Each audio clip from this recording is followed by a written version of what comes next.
AP CM చంద్రబాబుపై ప్రధాని మోదీ ఘాటు వ్యాఖ్యలు చేశారు. చంద్రబాబును యూటర్న్ బాబుగా అభివర్ణించారు. అంతేకాదు కేంద్ర పథకాలను తనవిగా చెప్పుకొని స్టిక్కర్ బాబుగా మారారని అన్నారు మోదీ.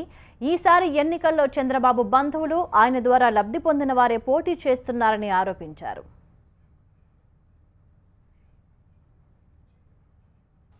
आपके इस चौकीदार ने जब इस खेल पर सवाल उठाए, जब हिसाब लेने की कोशिश की, तो यूटर्न बाबू ने आंध्र के विकास के वादे से भी यूटर्न ले लिया और एनडीए से खुद को अलग कर लिया।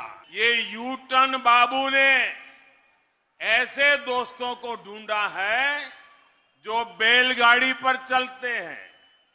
बैलगाड़ी यानी जो भ्रष्टाचार के आरोप में जमानत पर है, बेल पर है और अपनी राजनीति की गाड़ी चला रहे हैं।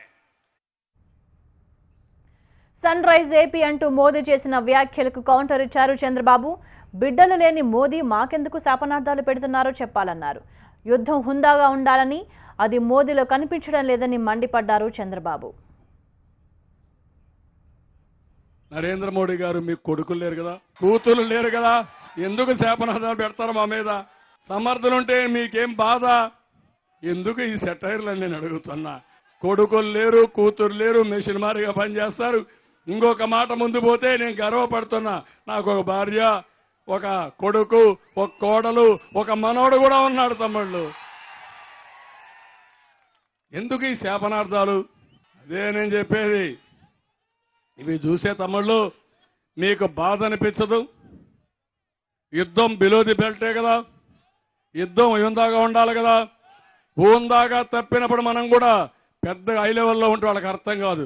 దెబ్బ ఎక్కడ కొట్టాలనో అక్కడే కొడతాం, అవసరమైతే ప్రాణం పోయినా పర్వాలేదు. నేను భయపడను తమ్ముళ్ళు.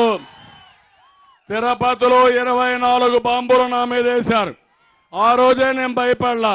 ఇప్పుడు నా ప్రాణం ఒక లెక్క నాకని చెప్పి మిమ్మల్ని అడుగుతున్నా.